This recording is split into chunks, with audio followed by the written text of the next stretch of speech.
dans cette deuxième partie, là, de versets 5 à 11, qu'on vient de lire, je voudrais peut-être vous demander qu'est-ce qui vous frappe le plus dans ce qu'on vient de lire là? Peut-être une image qui vous frappe quelque chose. Alors il y a beaucoup, comme tous les psaumes, hein, il y a beaucoup d'images très poétiques, hein, alors qu'on retrouve beaucoup dans les psaumes là-dessus, et c'est pas très original, pas très original de la part de Jonas, si c'est lui qui l'a un petit peu composé, ou en tout cas s'il a fait que le réciter. Mais est-ce qu'il y a une image en particulier qui vous frappe? Moi j'aime bien le verset 7 à peu près, Mhm. où il sait qu'il est au fond du fond du fond du fond du fond. Ouais. Il dit je suis au fond de la fosse, et qui remarque il a été remonté, il était au tréfond, il dit au tréfond de la terre. Tu t'imagines vraiment dans le ventre du poisson, où le poisson il est au fond de la mer, et il a pensé à Dieu, et il s'est souvenu de l'Éternel. Mm. Mm, mm,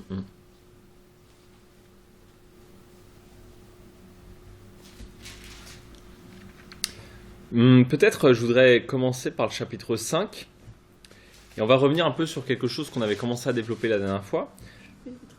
Pardon, le verset 5, excusez-moi. Et on peut développer, Jonas dit « Et moi, je disais », donc il parle de quand il était en train de tomber, hein, « Je suis chassé loin de tes yeux. » Je suis chassé loin de tes yeux. Et on retrouve un même phénomène. Donc évidemment, quand il dit « je suis chassé loin de tes yeux », c'est au passif.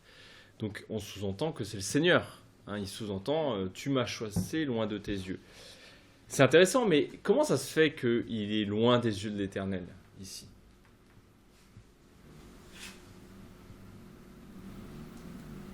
C'est quoi qui a déclenché tout sa désobéissance, et plus particulièrement, parce qu'il ne désobéit pas d'une manière particulière, il fuit, n'est-ce pas? Il fuit la terre promise, il fuit le temple, là où il y a la présence de Dieu. D'ailleurs, on va revenir sur le temple, l'histoire du temple. Mais c'est lui qui est parti. C'est lui qui est parti, et il dit « tu m'as chassé ». C'est intéressant, hein. On voit encore En fait, il y a quelque part deux points de vue qui se font en opposition. Le point de vue humain. Le point de vue humain, c'est les marins qui l'ont jeté, c'est les eaux qui le noient, c'est lui qui est parti, etc. Et il y a le point de vue divin. Le point de vue divin, c'est que Dieu gouverne à toute chose. Et Jonas, dans cette expérience, rencontre Dieu, et en rencontrant Dieu, ça lui fait relire un peu tout, relire tous ces événements en voyant Dieu au contrôle de toute chose, et donc voit que, en réalité, c'est Dieu qui l'a chassé loin de sa face. Vous voyez ce que je veux dire? Ce qui nous paraît un peu paradoxal de dire ça comme ça, puisque c'est lui qui est parti. Ce qui pose des questions philosophiques un peu plus profondes, type où est le libre arbitre humain? Puisque c'est lui qui a choisi, qui a fait ce choix de partir, mais il réinterprète ce choix comme une façon d'avoir été chassé par Dieu, loin de tes yeux. Qu'est-ce que vous en pensez? Ça rejoint un peu ce qu'on disait la dernière fois, vous vous souvenez, hein, l'histoire que il dit « tu m'as jeté dans l'eau ». Hein, c'est toi qui as permis ça, c'est toi qui as fait ça. Hein.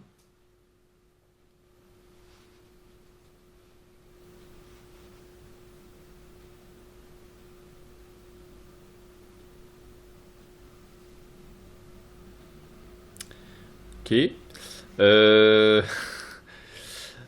Bon, continuons.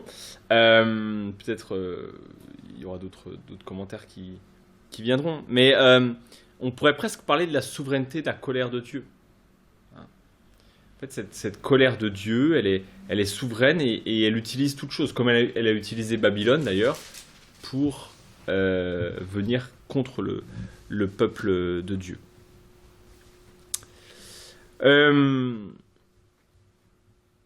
Si je vais juste faire une petite parenthèse en parlant du peuple de Dieu.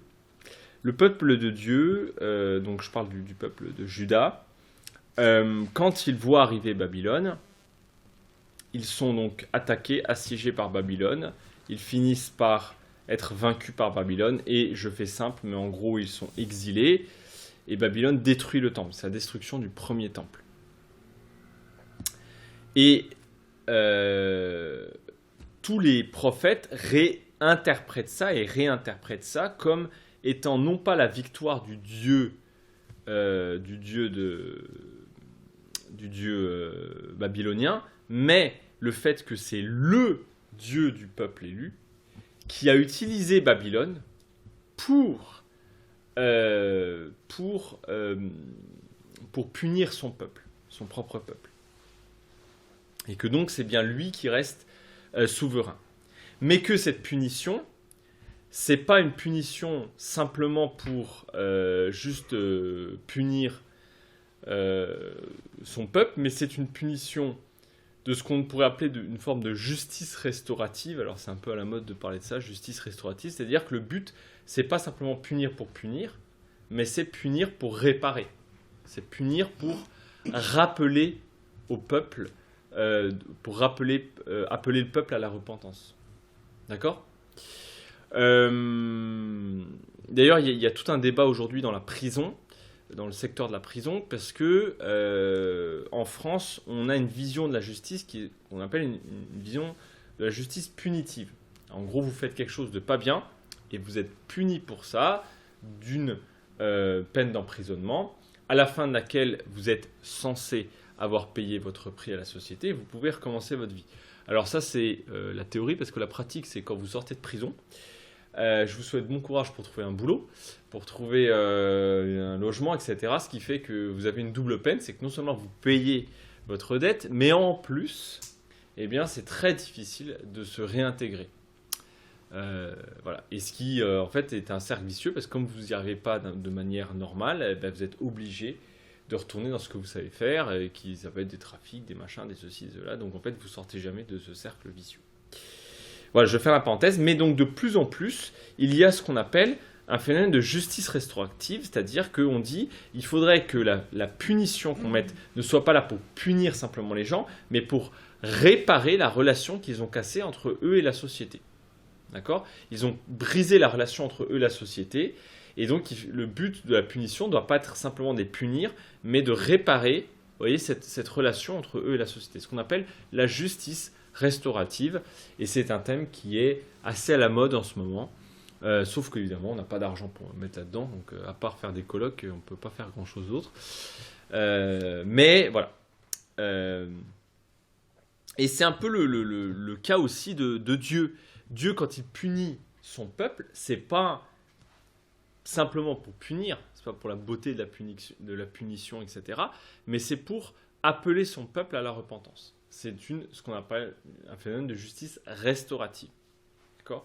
Parce qu'encore une fois, si Dieu voulait nous punir vraiment, il nous détruirait. Je veux dire, ce serait assez radical. Voilà. Si Dieu n'en voulait plus de nous, ce serait assez réglé. Et le but d'avoir détruit le temple, on peut le voir comme ça. C'est le but, en détruisant le temple, c'est de montrer que Dieu n'est pas dans le temple, qu'il n'est pas attaché au temple en tant que tel, et donc à tout le système sacrificiel qui était autour, mais de montrer qu'en fait, ils vont redécouvrir Dieu en exil, puisque Dieu part en exil avec le peuple. Donc, en même temps, Dieu est dans cette punition.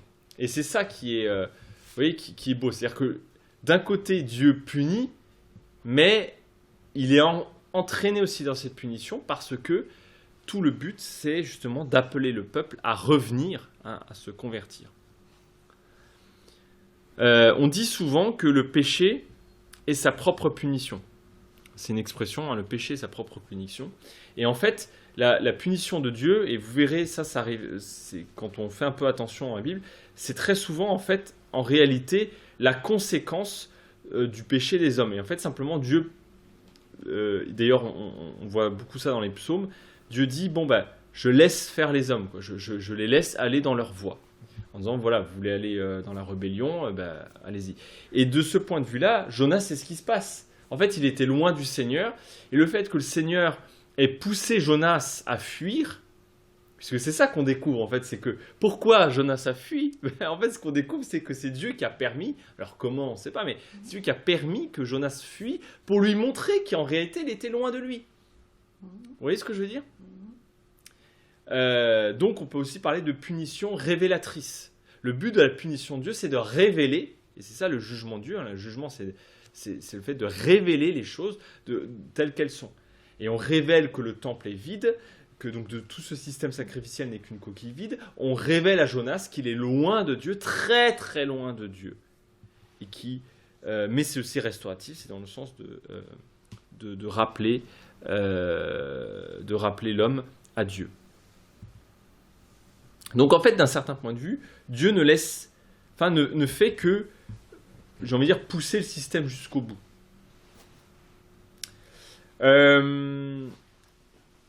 Voilà. Quel commentaire ça peut vous...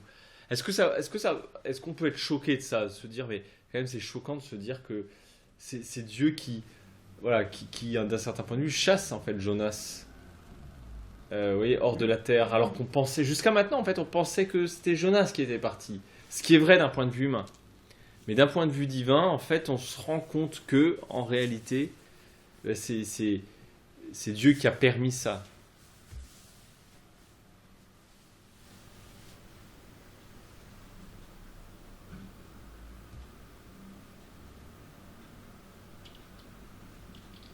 C'est un peu comme la foi. Je vais vous donner un autre exemple, c'est la foi. Quand on choisit d'avoir la foi, c'est une expression assez intéressante, on choisit d'avoir la foi. Quand vous choisissez d'avoir la foi, faites cette décision de croire en Dieu, ou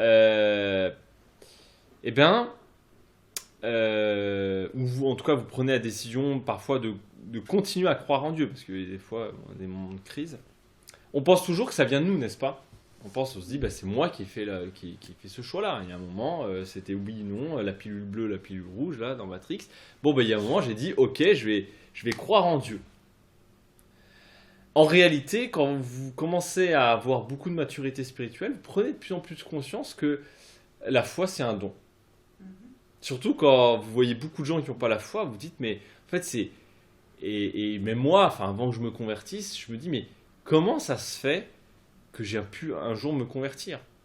Et des fois, avec la maturité, vous commencez à voir que c'est quand même un don, un don de Dieu. Et donc, c'est le paradoxe. Alors là, il y a des bouquins de philosophie chrétienne qu'on a écrits sans jamais résoudre cette tension entre l'homme est libre, mais dans cette liberté-là se joue la volonté de Dieu et la souveraineté de Dieu. Et qui se résout jamais à l'homme est totalement libre et Dieu suit, à l'homme est simplement une machine. Il y a deux extrêmes. C'est soit, en fait, Dieu ne fait que répondre à l'initiative humaine. Heureusement que c'est pas ça, parce que sinon on serait tous morts.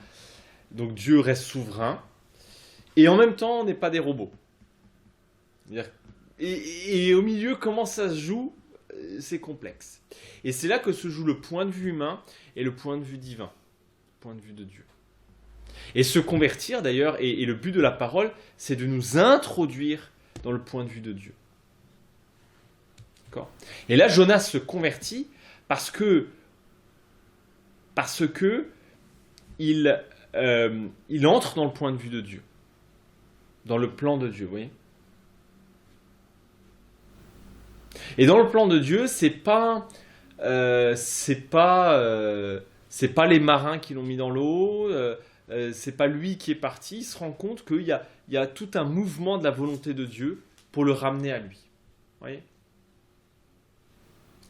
D'où il peut dire que c'est ta colère qui s'est abattue sur moi.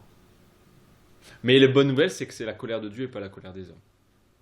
Parce que la colère des hommes, elle est destructive, la colère de Dieu, elle est restaurative. Elle est dans le but de sauver, de purifier. Un autre exemple. Je crois que c'était pas un exemple, mais un autre exemple, c'est, comment il s'appelle ? Jean de Patmos. donc, qui a écrit l'Apocalypse. Jean, il est sur une île à Patmos. Très probablement, il est en exil, il travaille dans les mines que des Romains avaient sur l'île de Patmos. Quand vous lisez, je ne sais pas si vous vous souvenez, il y a 1 an maintenant qu'on avait commencé, quand vous lisez, il dit « Je suis à Patmos, sur l'île de Patmos, à cause de la bonne nouvelle de Jésus-Christ. » C'est intéressant, parce que, en fait, techniquement, c'est pas à cause de la bonne nouvelle. Techniquement, c'est à cause des Romains. C'est parce qu'il a été arrêté, peut-être probablement dénoncé ou je sais pas quoi, mais peu importe, il a eu un procès dont on ne connaît rien, et il s'est retrouvé en exil. Donc c'est à cause des Romains, c'est pas à cause de la parole de Dieu. Mais lui réinterprète ça, c'est à cause de la parole de Dieu. Et donc il prend ça comme un promu à la gloire. Hein. Là, c'est un truc dans ce genre-là. Hein. Pour lui, bon, alors là, c'est toute la théologie des martyrs qui se développe à début du christianisme. Alors pour nous, on est étrangers à ce genre de pensée. Mais vous lisez Père de l'Église au début, c'est du genre, les gars, on va se faire manger par les lions, promu à la gloire. Et parce qu'il y a une espèce de promotion gigantesque de souffrir pour le Christ, etc. Bon, paraît-il, c'était un peu... Voilà. Mais à part ça, pour eux, c'était un honneur de mourir, parce qu'on meurt pour la bonne nouvelle, quoi. Et que mourir pour la bonne nouvelle, souffrir pour la bonne nouvelle, c'est une... du point de vue de Dieu, c'est le chemin du Christ. Et donc, le chemin du Christ, c'est la voie royale. Hein. Enfin bon, et parfois il y a eu des excès. Hein. Parfois c'était du genre on court sur les lances et tout. Bon, parfois on allait un tout petit peu loin là-dessus. Mais vous voyez un petit peu ce retournement sur comment on lit les choses hein, après coup. Est-ce que c'est vraiment moi qui avais décidé ça, ou est-ce qu'en fait Dieu il n'avait pas prévu toute chose?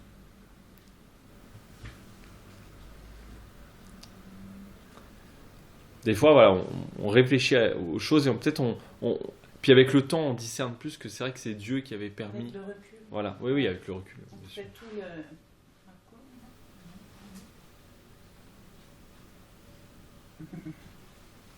Alors sur le coup, évidemment, d'ailleurs, il dit ça au passé. Il dit, hein, je, machin, etc. Là, il est sauvé, et c'est une fois sauvé dans le ventre de la baleine que, en fait. Et alors donc, il dit.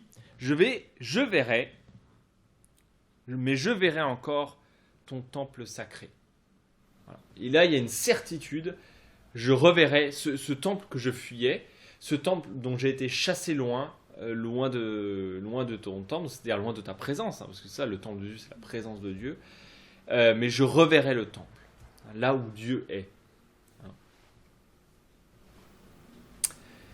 Donc, il y a une espèce de promesse ici, alors la traduction ici c'est temple sacré, ton saint temple, ton palais sacré, on pourrait aussi traduire temple de la sainteté. Voilà, je le reverrai. Ça fait penser un peu au psaume 23.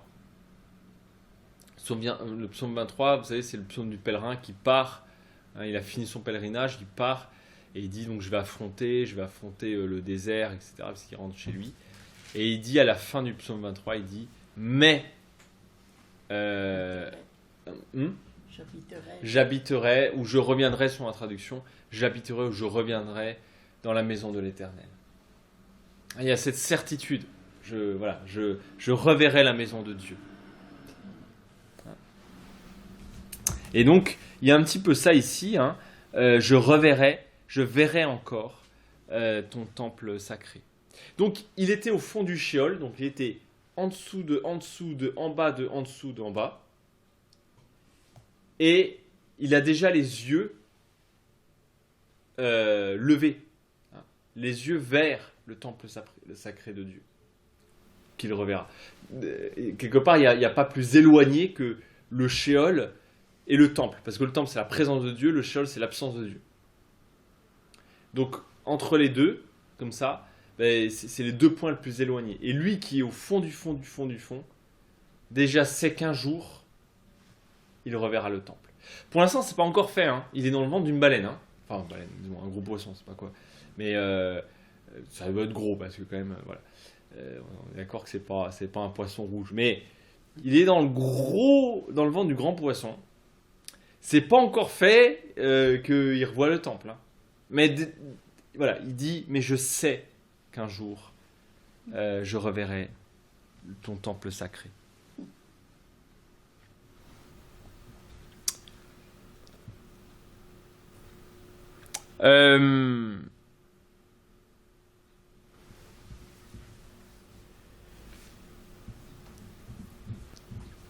C'est intéressant de voir que tous ses yeux sont dirigés vers ce temple sacré. Et évidemment, pourquoi ? Parce que le temple, on a dit, c'est la présence de Dieu. Mais en même temps, et c'est tout le paradoxe, c'est que Dieu est là. Il est au fond du Sheol, puisqu'il le rattrape à la fin. Et c'est le paradoxe de la foi juive, ou la tension de la foi juive, que Dieu est partout, mais qu'il est particulièrement dans le temple. Parce que le temple est d'un certain point de vue le centre de gravité de toute la présence de Dieu, quoi. Donc même si Dieu est partout, il y a un endroit en particulier où on peut lui parler, où sa présence est, j'ai envie de dire, palpable, ou en tout cas concrète.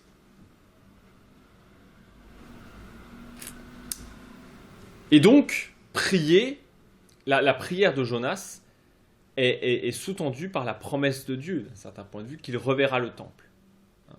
Peut-être que cette phrase « je reverrai ton temple », c'est presque peut-être une espèce de redite de Jonas du psaume 23. Hein. J'habiterai ou je reviendrai à la maison de l'Éternel, etc.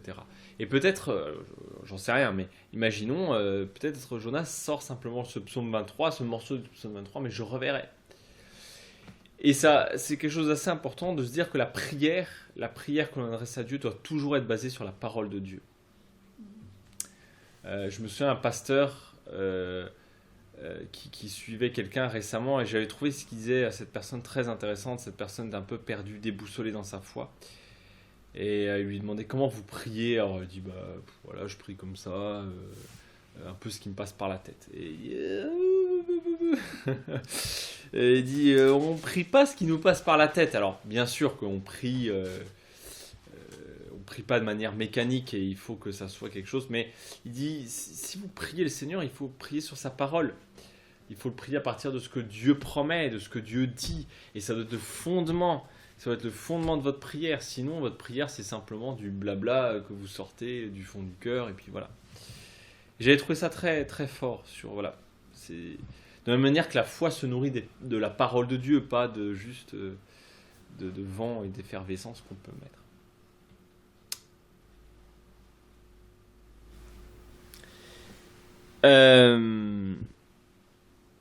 Bon, je reviendrai sur le temps parce qu'on va y revenir après. Et alors donc, il raconte sa chute, verset 6. « Les eaux m'ont enserré la gorge. » Ou traduction, d'ailleurs Corinne avait utilisé cette traduction. La gorge, ça se dit aussi, ça se dit donc nefesh en hébreu, pardon. Nefesh en hébreu qui veut dire aussi la vie. Et la vie en grec, l'âme, alors l'âme, la vie, la gorge, c'est pareil. La nuque, d'ailleurs, c'est voilà. Ils ont un seul mot pour dire plein d'idées. Alors ça, c'est très très perturbant l'hébreu pour ça. Parce que l'hébreu, ils ont un mot pour dire plein de choses en même temps. Et c'est assez perturbant pour nous parce que des fois, on ne sait pas très bien. Donc là, vous voyez un problème de traducteur. Il dit les eaux m'ont enserré, m'ont entouré jusqu'à la gorge. Est-ce qu'il parle de la gorge ou est-ce qu'il parle de l'âme ? Alors là, dans cette traduction, ils choisissent l'âme, donc une vision peut-être plus spirituelle. Ici, ils choisissent la gorge, qui est une vision peut-être plus terre à terre. Laquelle des deux choisir ? C'est un peu complexe, hein, c'est le choix des traducteurs, c'est leur boulot, ils sont payés pour ça, mais c'est jamais très simple d'essayer de choisir. Qu'est-ce que vous avez là dans votre traduction la vie nouvelle ? Second, là, c'est mon couvert. C'est mon couvert. Couvert. Ah oui, tout. Alors, mon, donc ça veut dire c'est carrément sa personne. Ouais. Parce qu'en effet, ça peut être aussi toute ma personne. Ma vie. La vie, d'accord. Alors là aussi. Tout autour de ma tête, il y a les algues.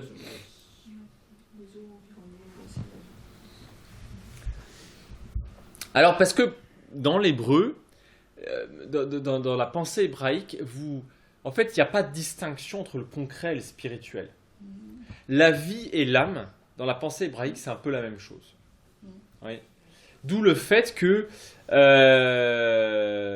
quand il dit elles m'ont entouré la gorge, elles m'ont entouré la vie, elles m'ont entouré moi, entouré mon âme, dans la pensée hébraïque, c'est un peu la même chose.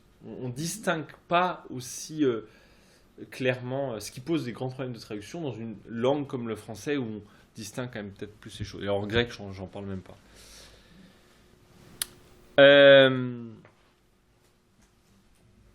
Et donc il est assiégé par l'eau. L'abîme m'entoure. Il est dans ces eaux de l'abîme. Alors là, évidemment, ça fait référence un peu à tout ce désordre de la création, dans ce tohu-bohu. Il est pris dans ce tohu-bohu. On peut penser aussi évidemment à Noé. Noé qui est qui a tous ces eaux qui enserrent la création. Voilà, une œuvre de destruction en fait, tout simplement de Dieu. Et alors j'aime beaucoup la petite nuance après. Alors j'aimerais voir votre traduction sur ce qui se passe sur sa tête. Donc moi j'avais des joncs se sont noués autour de ma tête. Les algues ont enveloppé ma tête. Les algues ont entouré ma tête. Les roseaux. Les roseaux ont entouré ma tête. Alors là c'est passionnant. Premièrement, parce que c'est intéressant parce qu'ils ont entouré sa tête, ça fait un peu comme une espèce de couronne.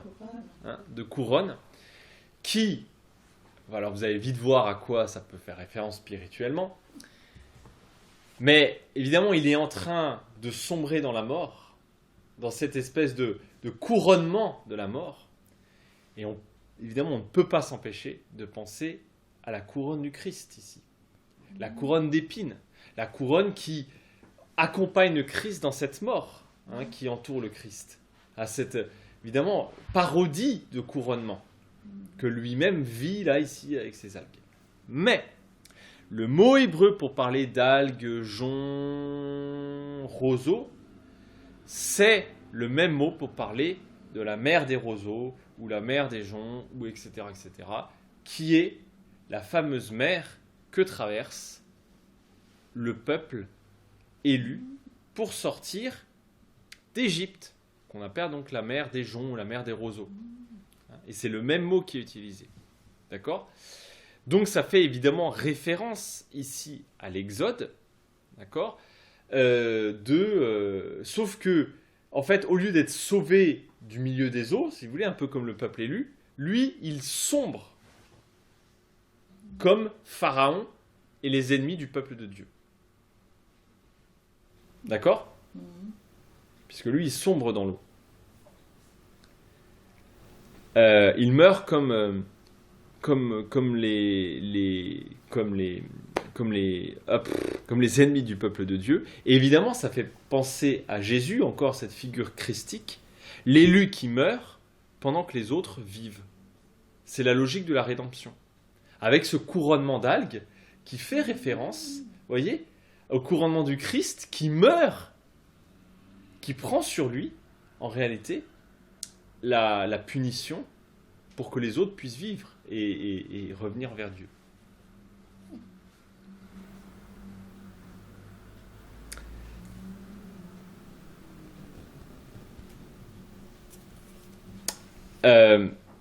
D'ailleurs, je fais juste une petite parenthèse. Donc évidemment, ça fait penser à l'Exode. L'Exode fait penser à Moïse. Moïse, ça veut dire sauver des eaux. Pourquoi ? Parce que Moïse, vous savez, ils l'ont mis dans un... sa mère l'a mis dans un petit panier, un petit berceau, qu'elle met sur le Nil, et puis, etc., etc. Et donc, comme il a été sauvé des eaux, on l'appelle Moïse. Chose absolument passionnante. c'est que le petit couffin dans lequel est Moïse, ça s'appelle un théba en hébreu, et théba, c'est le mot qui est utilisé pour dire l'arche. Et d'ailleurs, pour pas... vous verrez que, enfin, alors là, si vous faites une petite recherche, vous verrez que l'arche et le couffin sont décrits de la même manière. Il y a une correspondance. 10 mots. Et ça s'arrêtait là. Ils avaient un vocabulaire de 10 mots. Bah, c'est un petit peu ça. Non, mais c'est vrai, c'est très vrai. Ils ont un vocabulaire peu développé, pas parce qu'ils sont plus rudimentaires, mais parce qu'ils ont une autre façon d'exprimer les choses, avec peu de mots. Et évidemment, ça permet de faire beaucoup de correspondances. Et c'est là-dessus que joue l'hébreu, beaucoup avec des correspondances. Et vous verrez que, mais c'est pas simplement une question de mots, c'est aussi une question de la manière dont c'est décrit. Et vous verrez que c'est décrit un peu de la même manière. Notamment, on met du bitume, vous savez, sur l'arche pour qu'elle flotte, tout simplement. Et on met aussi du bitume ou je sais plus quoi sur le berceau pour qu'il flotte. Voilà. Et donc, en fait, ce sauver des eaux de Moïse, qui va rappeler en fait l'Exode, parce que c'est pas pour rien qu'on l'appelle sauver. Alors si, là encore, c'est Dieu qui a choisi son nom, ou c'est la princesse, ou je sais pas qui là. Bah, d'un point de vue humain, c'est elle, d'un point de vue divin, c'est Dieu. C'est Dieu qui l'a baptisé sauver des eaux. Pourquoi il l'appelle sauver des eaux? Parce que c'est lui qui va sortir son peuple de l'eau. Bon voilà un petit peu le... Sauf que dans la logique de rédemption de Jonas, c'est l'inverse, c'est-à-dire qu'au lieu... Enfin oui, il va sauver des eaux. D'ailleurs, c'est ça le paradoxe, c'est qu'il va sauver des eaux. Mais qui il a sauvé des eaux? Il a sauvé des eaux les marins. Parce qu'il a cette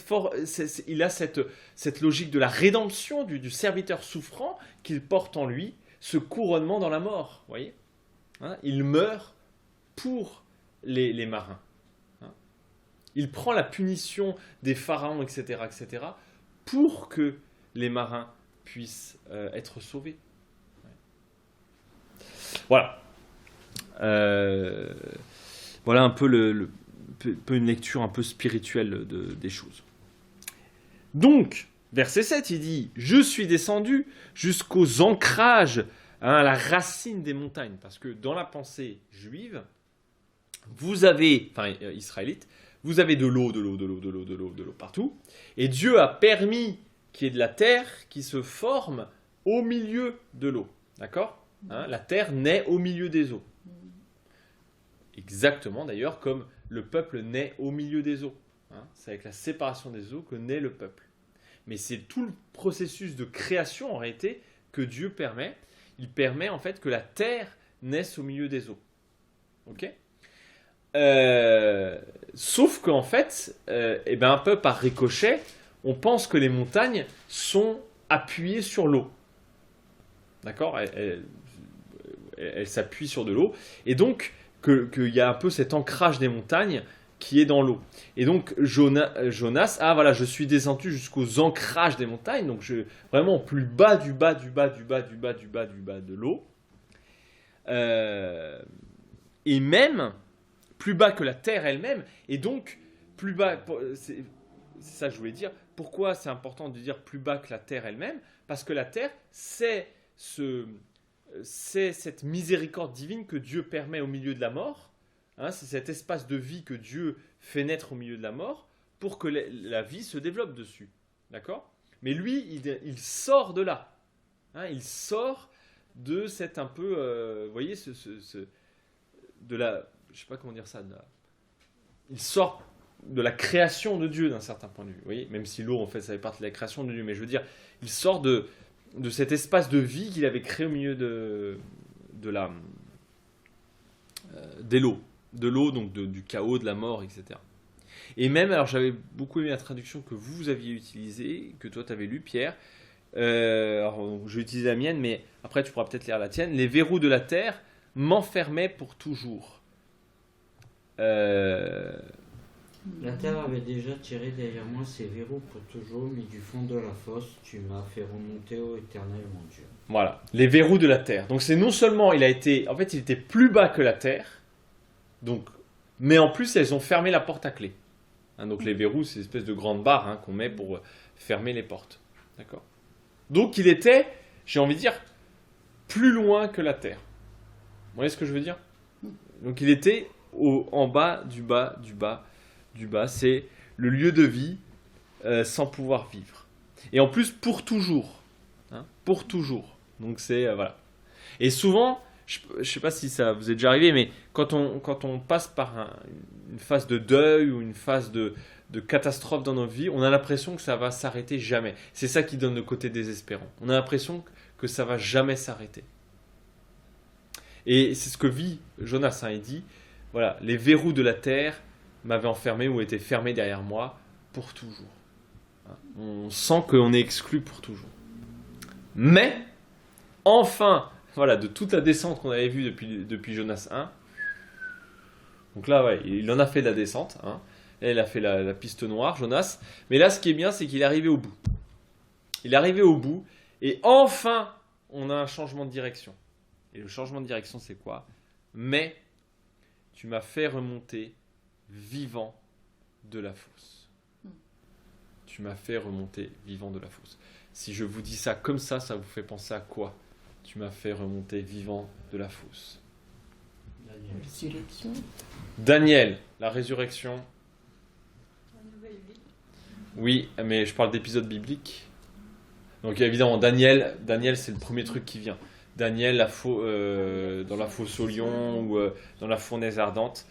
Mais un autre qui est jeté dans une fosse. Alors il y en a plein, mais deux, trois qu'on pourrait penser, c'est aussi Joseph. Joseph qui est mis dans le puits. Parce que là aussi, c'est le même mot. Bizarre. Mais ce que je veux dire, c'est qu'il y a cette logique de « mais je suis sorti ». Alors évidemment, on pense particulièrement ici à Daniel. Je suis sorti, je suis de la fosse, de la fournaise ardente, de la fosse au lion, mais tu m'as fait sortir vivant de la fosse. Et c'est pas... Voilà, on voit ici un écho ici qui est fait entre ces deux épisodes. Tu m'as fait ressortir vivant de la fosse. Le bras du Seigneur n'est jamais trop court. Si on appartient au Seigneur, eh bien, un peu comme d'ailleurs Jésus dit, c'est un verset qu'on cite beaucoup sur les plaques commémoratives, les plaques funéraires. Jésus dit, je suis la résurrection et la vie. Si quelqu'un... Attends. Celui qui croit en moi vivra même s'il meurt. Voilà. Celui qui croit en moi vivra même s'il meurt. Voilà. D'un certain point de vue, il y a cette promesse qui est là, cette promesse du Christ ici. Je suis la résurrection, la vie. Celui qui croit en moi vivra même s'il meurt. Une espèce d'anticipation de la promesse du Christ ici. Ensuite, verset 7. Non, pardon, où est-ce que j'ai été 8. Oui, excusez-moi, 8. J'étais défaillant. Là encore, qu'est-ce que vous avez à j'étais défaillant? Abattu au-dedans de moi-même. Comme mon âme défaillait. Voilà, encore le mot âme qui arrive là. Comme mot à mot, c'est comme mon âme défaillait. Comme mon âme était en train de chanceler. Voilà. J'étais en train de chanceler, mon âme était en train de chanceler. Et je me suis souvenu du Seigneur. Cette question du souvenir est très importante. Je me suis souvenu du Seigneur. C'est pas simplement, tiens, j'ai repensé au Seigneur. C'est pas, on comprend que c'est beaucoup plus profond que ça. C'est, je me suis souvenu, quelque part, je suis revenu à quelque chose que j'avais peut-être oublié parfois. Je me suis souvenu du Seigneur. Comment vous comprenez cette question de se souvenir du Seigneur? Comment vous la voyez? Quand Jonas dit, voilà, je défaillais, mais je me suis souvenu du Seigneur. Que le salut vient de là. Mm-hmm. Donc souvenir, ça voudrait dire, je me suis souvenu que... Je peux me sauver d'ici. Ouais, qui peut me tirer de... Ouais, tout à fait. Me tirer de là. Ah tiens, en fait, il y avait le Seigneur. Ah, misère, ça revient. Toujours intéressant ce mot souvenir dans la Bible. Il y a aussi le fait, quand Dieu dit à Moïse, il le rencontre au buisson ardent et il dit « J'ai entendu le cri de mon peuple, qui est en esclavage. » Et il dit « Je me suis souvenu de mon alliance. » Comme s'il l'avait oublié. C'est drôle alors qu'évidemment, il n'a pas oublié. Mais c'est intéressant, se souvenir, c'est-à-dire que d'un coup, quelque chose devient vivant. Et c'est ça, enfin, quelque chose est réactivé. Quelque chose qui était là, mais ne semblait a priori pas être là. Et quand il dit « je me suis souvenu du Seigneur », il y a une forme de... Voilà, ça, là, un peu comme si la relation au Seigneur était réactivée. Et chez Jonas, il y a ça. Mon âme défaillait, je me suis souvenu du Seigneur. Et des fois, on a besoin, alors même si on n'aime pas ça, mais des fois, on a besoin d'être au bout du bout du bout du bout pour, paradoxalement, se souvenir du Seigneur. Parce que les périodes, d'ailleurs c'est toute l'histoire de Job, mais les périodes de faste et de bénédiction ne sont pas forcément celles où on se souvient le plus du Seigneur. Ça ne veut pas dire qu'on oublie que le Seigneur est là, mais c'est peut-être pas forcément là où notre relation au Seigneur est la plus forte.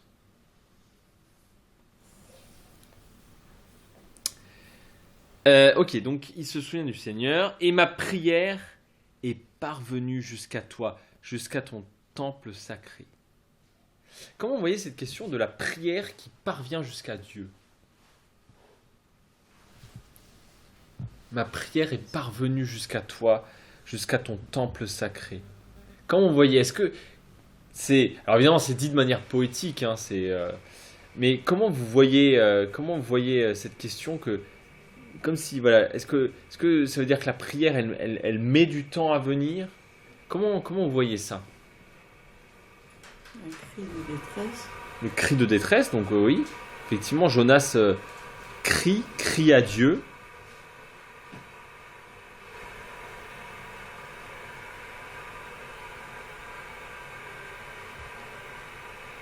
Est-ce qu'une prière met du temps à venir jusqu'à Dieu? Elle est parvenue jusqu'à... Dieu répond quand il veut, c'est ça? Ouais. Alors, peut-être on pourrait dire, elle est parvenue jusqu'à toi, c'est presque un peu le temps divin de la réponse. Hein. On peut toujours demander après, c'est le temps, c'est pas nous qui décidons. Hein. C'est vrai. Nous, si on est pressé, Dieu, il sait ce qu'il fait. Hein.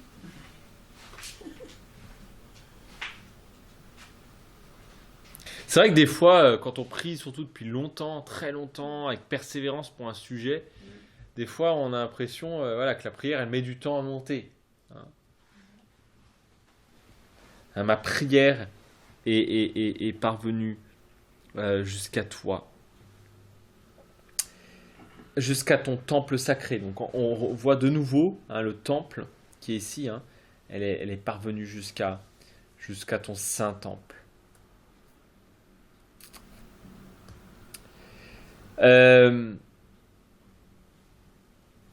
Ceux qui s'attachent à des futilités illusoires, alors là ça c'est assez dur à traduire, ceux qui s'attachent à des idoles, je sais pas ce que vous avez, donc c'est le verset 9, ceux qui s'attachent à des futilités illusoires,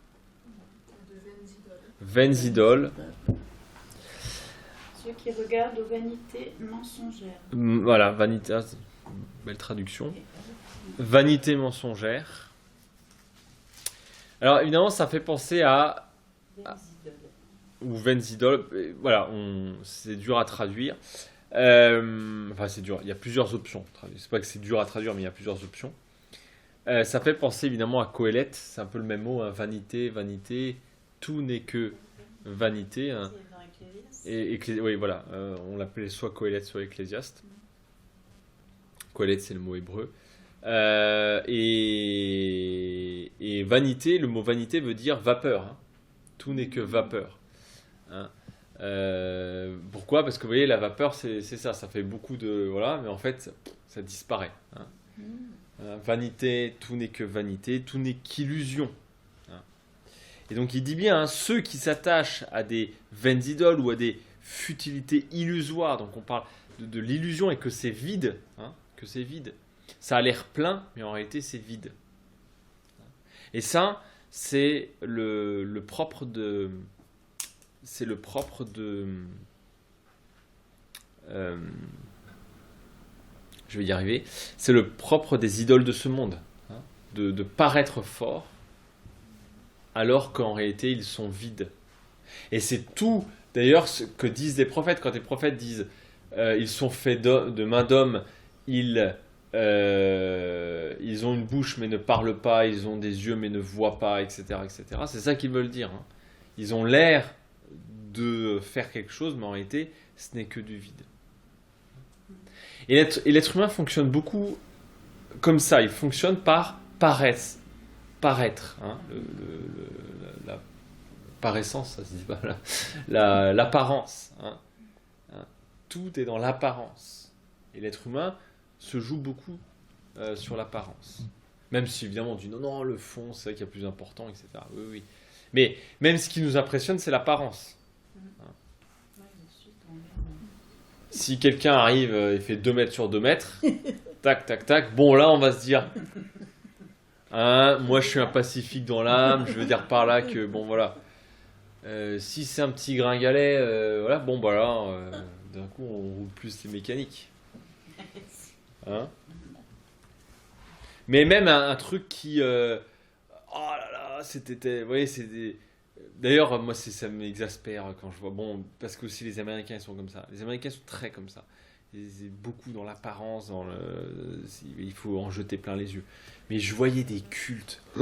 Et c'était un spectacle pyrotechnique, quoi. Le prédicateur, il arrivait, bon, après ce qui est arrivé sur la moto, avec une moto sur l'estrade, machin, des écrans géants, 10 mètres sur 20, enfin c'était gigantesque, quoi. C'était un truc.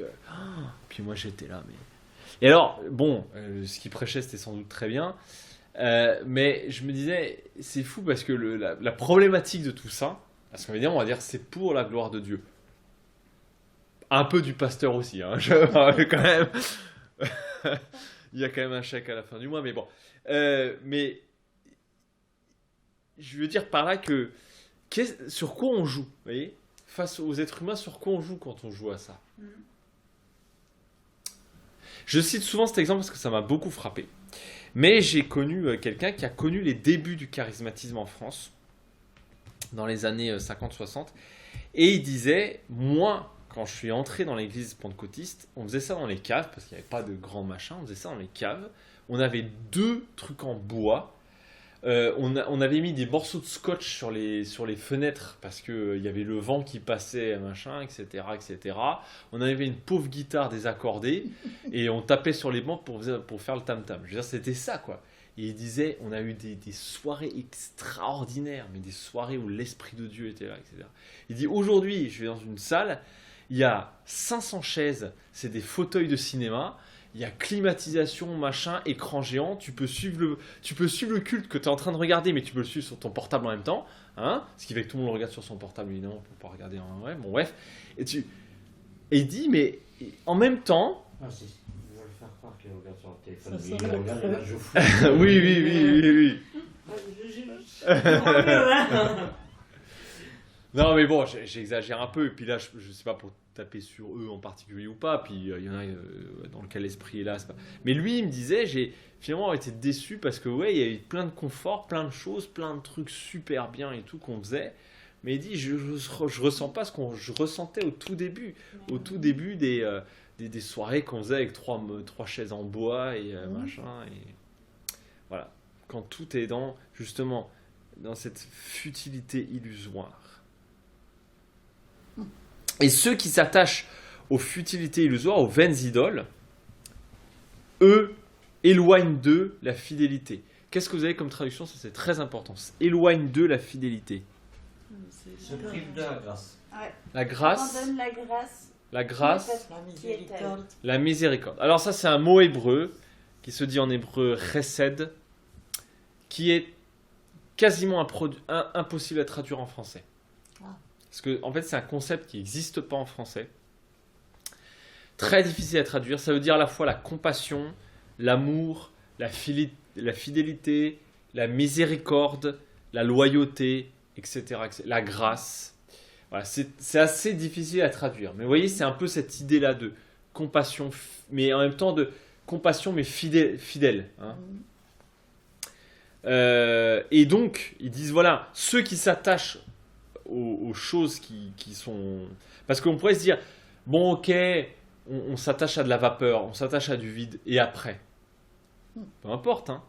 Mais qu'est-ce que dit Jonas? Ceux qui s'attachent à de vaines idoles ou à des futilités illusoires éloignent Dieu, éloignent d'eux ou s'éloignent de la grâce divine.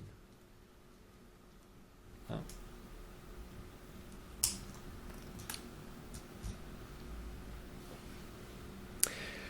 Et évidemment, on peut penser qu'il parle de lui.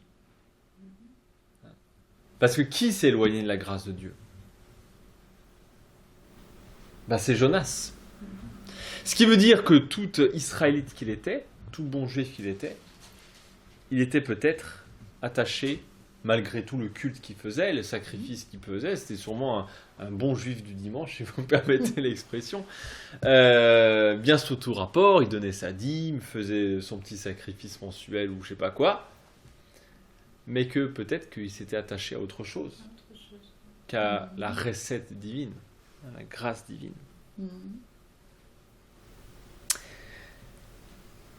D'où l'avertissement, hein. Mais ceux qui s'attachent, c'est un avertissement. Verset 10, quant à moi, je t'offrirai des sacrifices en déclarant ma reconnaissance, je m'acquitterai des vœux que j'ai faits. Donc là, on reparle des sacrifices et des vœux qu'on avait déjà vus avec les marins, qui faisaient ça sur le bateau. Et donc en fait, il rejoint cette communion de fait de sacrifice et de vœux offerts au Seigneur. Je vais peut-être juste vous lire la fin du psaume 51, du magnifique psaume 51, parce que le psaume 51 fait tout à fait écho à ça. Le psaume 51 dit la chose suivante. Psaume aussi, si vous voulez en apprendre un ou deux par cœur, le psaume 51, il est très très bien à connaître par cœur. Voilà, le psaume 51 dit... Attendez, je suis perdu. Voilà, il dit ça.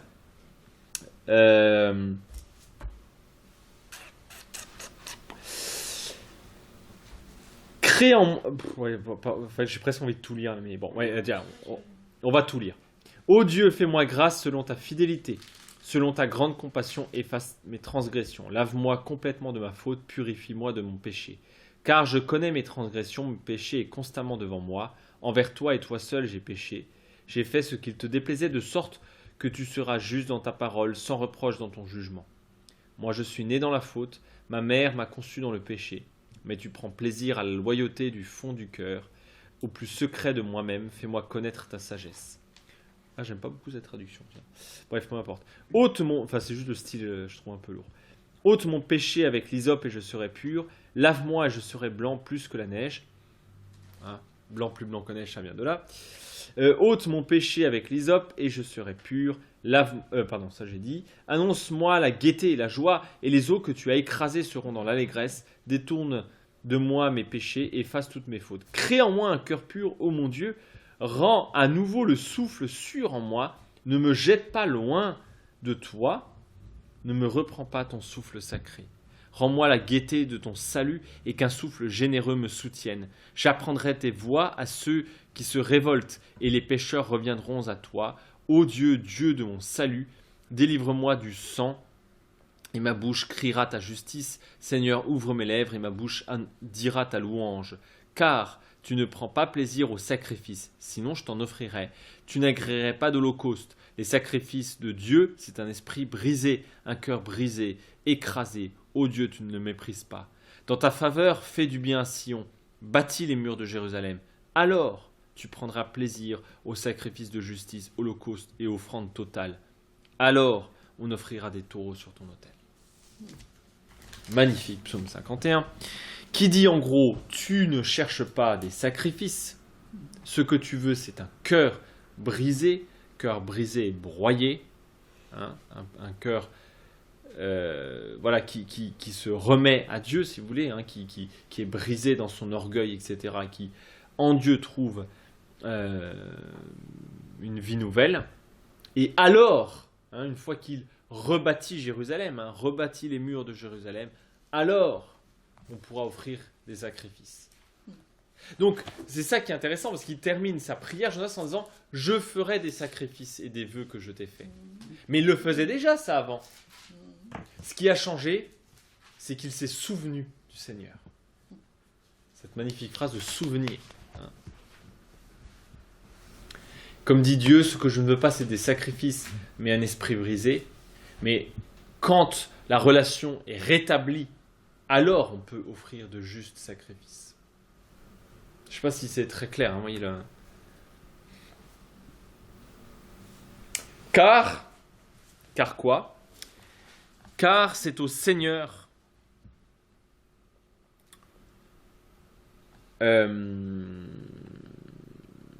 Oui, juste une dernière chose que j'oubliais. Les sacrifices et les vœux qu'il a fait, évidemment, il ne va pas les faire dans le ventre de la baleine, on est d'accord ?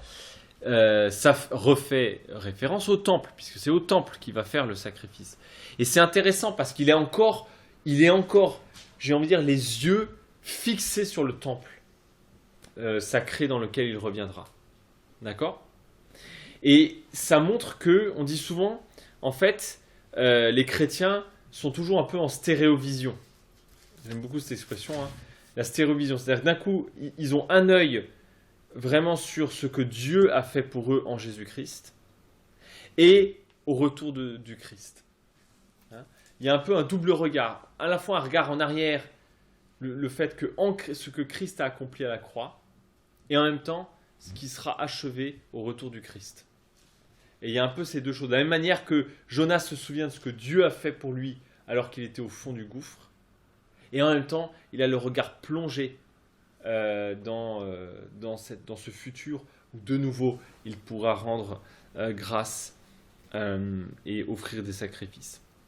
Je ne sais pas si c'est très très clair. Hein, voilà. À la fois un regard en arrière, qu'est-ce que Dieu a fait pour moi, et un regard en avant. De la même manière où nous avons un regard en arrière, qu'est-ce que Jésus a accompli par son sang. On se souvient du sang versé du Christ. Et en même temps, on a les yeux projetés vers l'avant. On attend le retour du Christ. Et on ne peut pas être trop l'un et trop l'autre. On ne peut pas être trop dans l'attente du retour sans se souvenir de ce qu'il a accompli à la croix, ni être complètement trop dans ce qu'il a accompli à la croix en oubliant de l'attendre, d'un certain point de vue. Et, oui, juste pour la petite histoire, c'est au Seigneur qu'appartient le salut. Il y a un peu un jeu de mots spirituel ici, parce que Jésus, ça veut dire Dieu sauve. Yeshua, ça veut dire Dieu sauve. Ou le salut est à Dieu. Donc il y a un certain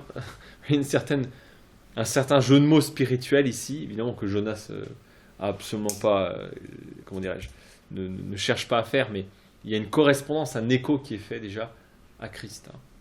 Quand il dit « c'est au Seigneur qu'appartient le salut », quand, évidemment, Jésus, on l'appelle Jésus, un Dieu sauve, il y a un peu toute cette confession de foi. Et, pour terminer, le verset 11, le Seigneur parle au poisson, donc le Seigneur parle, la créature obéit, ce qui n'est pas le cas de Jonas, accessoirement. Hein, mais le gros poisson, lui, il obéit. Le Seigneur, c'est marrant parce que tout le monde obéit sauf Jonas. Mais donc, heureusement pour Jonas, les autres obéissent. Donc le Seigneur parle au poisson et la création s'exécute. Et il vomit Jonas sur la terre ferme. Alors déjà, le mot vomir est un mot extrêmement fort. C'est pas simplement recrache, dépose délicatement. Non, c'est vomi. C'est très fort le mot vomi. Et ça, un peu comme, vous voyez, comme si la baleine ne pouvait pas le garder. Hein. Elle ne pouvait pas garder, comme d'ailleurs la mort a vomi. Il y a tout un texte, je ne sais plus où j'avais lu ça, un poème sur Jésus, hein, vomi par la mort, hein, qui fait référence évidemment à Jonas. Vomi parce qu'on ne peut pas garder, hein, presque, on ne peut pas garder parce que c'est trop étranger. Hein. Vous savez que le corps vomit les choses quand ces choses-là représentent un danger pour le corps. Hein. Le corps, processus de rejet. Hein. Alors soit parce qu'il y a trop de nourriture, hein, quand on a fait des excès dans un repas et tout, ou soit parce que le corps détecte. Je ne sais pas si vous êtes déjà arrivé de manger quelque chose qui n'était pas frais, ou c'est horrible, hein, c'est sensiblement horrible, et ça finit par enfin vomir parce que ce truc-là, le corps l'a détecté comme étant pas bien. D'accord ? Comme ici, le poisson et même la mort d'un certain point de vue, Jonas ne pouvait pas le garder. Pourquoi ? Parce qu'il était dans les mains du Seigneur. Et que paradoxalement, c'était parce que c'est le Seigneur lui-même qui l'avait mis dans l'eau. Et parce que c'est le Seigneur lui-même qui l'avait mis dans l'eau, il ne pouvait pas le garder. Vous voyez ? Ça fait aussi référence à cette parole très dure de Jésus dans Apocalypse 3, que vous connaissez. Je suis sûr par cœur. Je t'aime parce que tu es chaud. Je te rejette parce que tu es froid.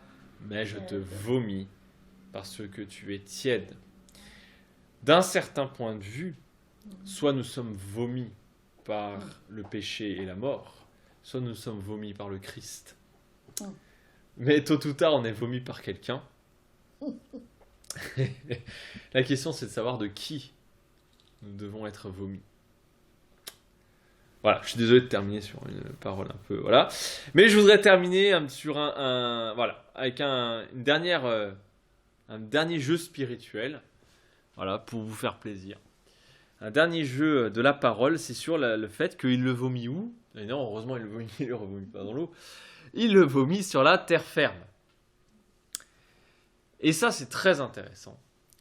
Parce que la terre ferme, c'est comme ça que Jonas avait appelé son Dieu. Si vous regardez en Jonas 1, verset 9, quand les marins disent « Quel est ton pays ?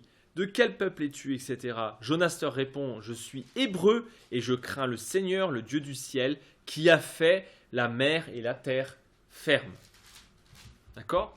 Donc là, d'un coup, prend pour lui cette parole qu'il peut-être disait un peu par cœur ou par habitude, d'un coup prend un sens extrêmement vivant parce qu'il est vomi sur la terre ferme. Sur la terre ferme, c'est-à-dire il revient dans cette création de Dieu qui permet au milieu des eaux d'exister. Mais Jonas, ça veut dire quoi ? Colombe. La colombe. Pourquoi Noé envoie la colombe ? Sur la terre ferme. Parce qu'il avait trop d'animaux dans son Pour voir, c'est à la terre ferme. Exactement, mais contrairement à ce qu'on dit très souvent, vous lirez Noé si vous voulez ce soir, mais il n'envoie pas pour voir si le déluge est terminé, parce que le déluge est déjà terminé. Et d'ailleurs, ils sont déjà sur le mont Ararat. Mais ce qu'il cherche à savoir, c'est pas si le déluge est terminé, mais s'il y a de la terre ferme, de la terre sèche. Et c'est pour ça qu'il envoie la colombe. Enfin, d'abord, les plusieurs oiseaux. Il n'envoie pas qu'une colombe, mais les plusieurs oiseaux. Et souvent, on est focalisé, grâce à Picasso, sur le fameux colombe qui revient avec, non pas une branche d'olivier, merci Picasso, mais une feuille d'olivier dans le bec. Oui, mais c'est pas une branche. Mais Picasso, il s'est senti machin, et il a fait une branche. Il a ramené l'arbre. Voilà, lui, il a déraciné là, il a dit tiens, Bon, mais dans le texte, c'est une feuille une feuille d'olivier, mais ça qui ramène. Mais ça s'arrête pas là. Il renvoie la colombe. Et qu'est-ce qui se passe quand il renvoie la colombe ? Elle ne revient pas. Pourquoi elle ne revient pas ? Parce qu'elle a marre de... Non mais... Il n'y a pas marqué pigeon voyageur, il y a marqué colombe. Il n'y a pas marqué pigeon, il y a marqué colombe. Parce que spirituellement, elle a trouvé de la terre ferme. Et quand cette colombe ne revient plus, alors il sait qu'il peut sortir. Et de la même manière, ce Jonas a enfin trouvé de la terre ferme pour s'appuyer. Vous lirez Jonas, vous verrez que Noé, vous verrez qu'il y a ça, la sortie de Noé. D'ailleurs, qu'est-ce que fait Noé ? Quelle est la première chose qu'il fait quand il arrive sur la terre ferme ?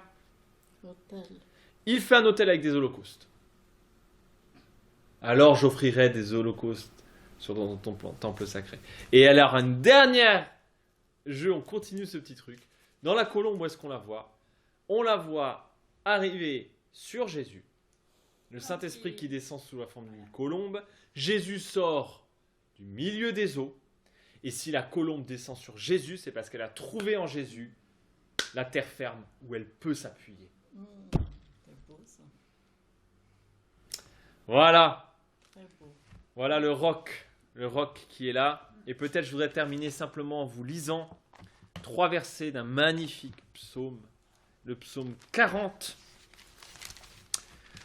qui vraiment, je crois, a été écrit pour Jonas, si vous voulez.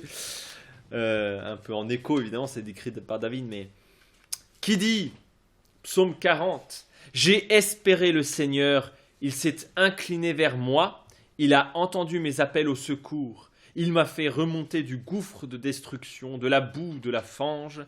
Il a placé mes pieds sur le roc. Il a affermi mes pas. Il a mis dans ma bouche un chant nouveau, une louange pour notre Dieu, et beaucoup le verront. Et ils sont saisis de crainte. Ils mettront leur confiance dans le Seigneur. » Là, vous avez Jonas 1 et 2 qui est résumé ici dans ces 4 versets du psaume 40. Voilà. Et bien la prochaine fois, on verra la suite. Hein, la suite. Jonas 3, où il va avoir une parole du Seigneur et on va voir comment il réagit. Est-ce que ça a changé quoi que ce soit? La suite au prochain épisode.